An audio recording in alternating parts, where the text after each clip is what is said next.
All right, let's continue. Cut to the chase here on health care. And this first question, 2-minute response, goes to Tim Walz. Should the Affordable Care Act, commonly known as Obamacare, be repealed? And if the ACA is repealed, what, if anything, should replace it?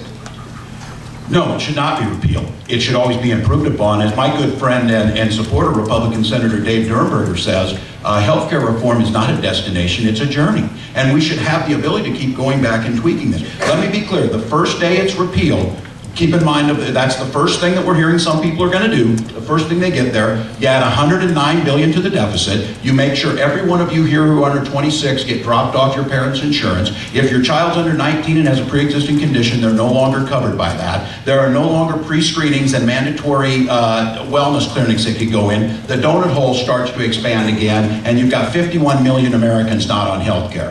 The number one single factor leading to bankruptcy in this country is the medical bills that are there. This thing starts to get a handle on it. Again, it starts to make competition. What you're going to get, and my colleagues, many of my colleagues in the House, and Alan was upset with this Republican Congress. I agree with you on that, Alan. This Republican Congress has done a bad job of leading. We're going to get a good one on that.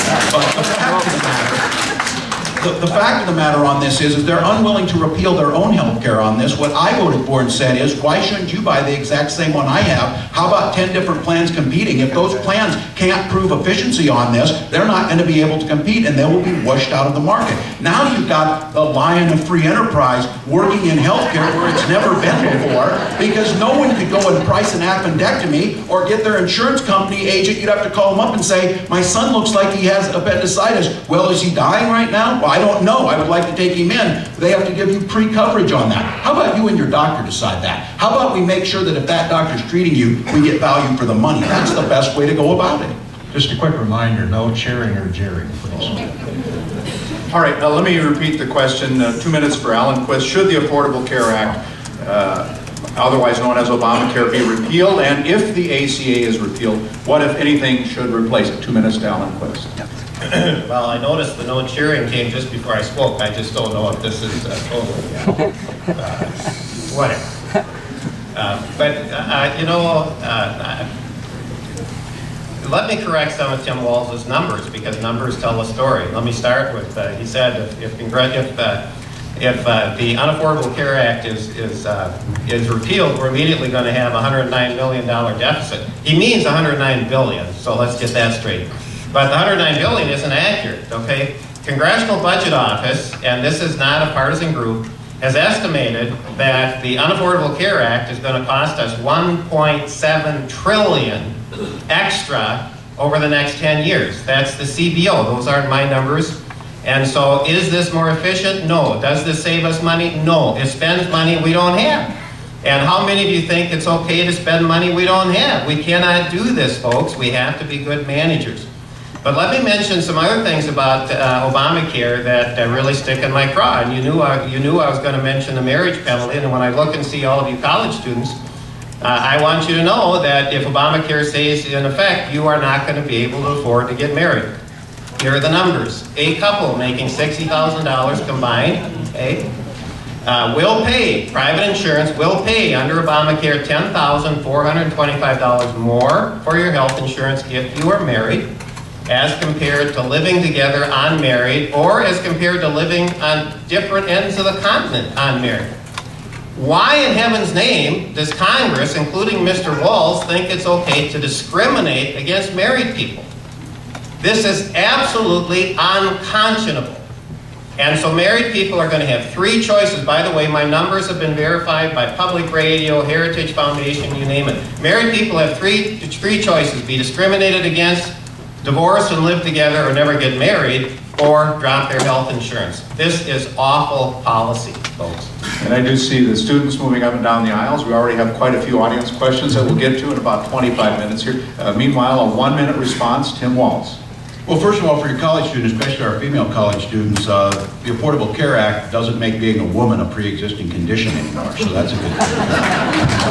I would also say in this issue, and I'm not going to spend my entire time on this. Let's be very clear about this. This is just because you say something enough times doesn't make it true. And I used to call myself an astronaut when I was a little boy. I wasn't one. The issue on this is the government provides, and it's just like anything we've done, and always we've done affordability credits. If you're 100% to 400% of poverty, you receive a subsidy to help pay for it. And what ends up happening on this is about 6% of the public going to use these affordability credits. And what ends up happening is, it's just like if you go into a restaurant and they say, you buy one, get one free or whatever. The argument is, are they discriminating against you? If two single people would go in there, I guess you would get more out of that or something. The idea that this is somehow against marriage is a strange conspiracy against this. The number one cause of divorce is financial troubles. The number one cause of financial troubles is medical bills. Be very clear about that.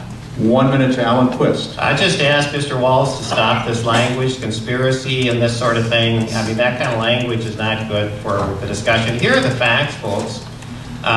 What I'm talking about is a couple living together unmarried compared to a couple living together married. All right, that's what I'm talking about.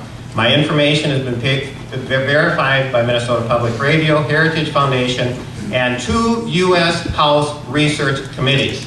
There is no question about the factual accuracy of what I'm saying, all right? Here are the numbers. The way the system is skewed, 86% of the tax credits, and see, you pay exorbitant premiums, then you get something back in tax credits. 86% of the tax credits go to people unmarried. Only 14% go to people that are married. Now, if you know B.F. Skinner says whatever you punish, you get less of. Okay, that's the law of human behavior, but the main thing is you cannot justify discrimination against married people. That's what you've got. Let's move on to regulations. We hear a lot of complaints about regulation, government regulation. Alan Quist, could you name one federal government regulation that you find especially damaging to economic growth? Very good question, Gary. The only gripe I have is you're limiting me to one. But one regulation stifling to economic growth. Let's take the EPA in its what should I say? It's counterproductive ruling that carbon dioxide is a pollutant. That is extraordinarily counterproductive. Example. A couple of years ago, there was a proposal to build a Big Stone power plant, Dakota power plant, burn clean coal, and transmit it to southern Minnesota, including Mankato, by means of power lines. All right, this was the proposal. The proposal was submitted to the EPA. The EPA said, well, you meet all of our anti-pollution guidelines, you're just fine. However, in 2 years or so, we're going to come with new carbon dioxide guidelines, and you won't meet those. So our investor is going to spend many, many millions of dollars building a power plant that's going to be obsolete in 2 years. They are not. That's what scuttled the Big Stone power plant. Regulations based on carbon dioxide, which is very controversial, are extraordinarily counterproductive, and they do not help the environment. Now, I think Mr. Walz is going to want to explain to us his support of cap and trade, which is all about carbon dioxide. And the Heritage Foundation estimated cap and trade, this is one of the bills he really likes, would cost the average family of 4 $6,800 a year in added energy costs, direct and indirect, and add huge expenses to small business, which would make it more difficult for small businesses to create jobs. So I am going to ask him, and I know he doesn't like me asking questions, but I do it anyway. I'm going to ask him to explain why cap and trade is good policy. Okay. Yeah, for me, I think the one is that, and again, I'm going to come to this later on, that long-term energy policy in this country is an absolute national security and economic priority. So I think we've got to be very, very smart on how we do this. One of the regulations that I fought and have worked hard on is because we do use coal, and we're going to into the future, and I'm a supporter of kind of an all-of-the-above approach to energy, is the coal ash, the leftover ash that we have. It can be handled in an efficient manner and not classifying that as a pollutant and still being able to use it for road construction and some things like that. I think we can do that in a smart way, just the same way I thought we can move oil in the Keystone Pipeline. Be very clear, it's not the all or nothing type of thing on this. You're hearing Alan on this. Be very clear. It's not just about over-regulation. It's about having smart regulation. It's about things that grow growth. Give one example today. I'm hoping a lot of us are are today. We want a little bit of regulation on the folks producing the steroids that are causing the meningitis outbreak. Also want to be very clear, a study came out showing the amount of money that we have saved by taking lead out of gasoline has gone into the trillions of dollars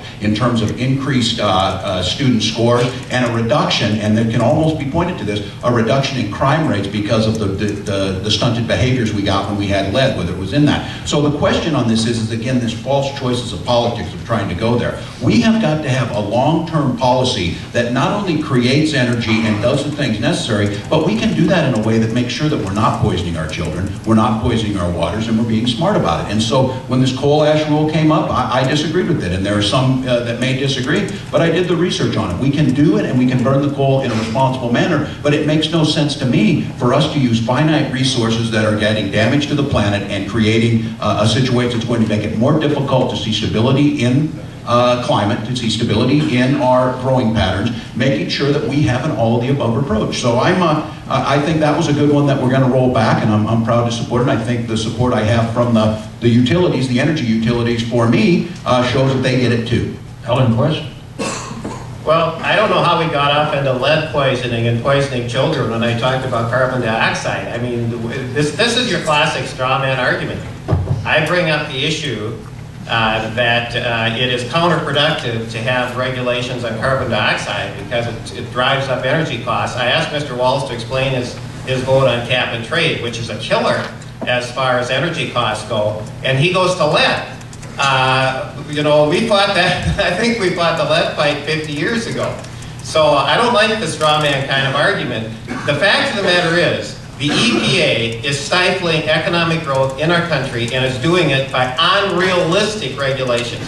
I never said we shouldn't have regulations. I said we shouldn't have unrealistic regulations. The small businesses that were polled by the chamber gave unrealistic regulations as one of the barriers to economic growth and adding jobs. The question is, do you want to have economic growth or don't you? If you're going to keep the lion of free enterprise in a cage, you're not going to have economic growth. Tim Walz?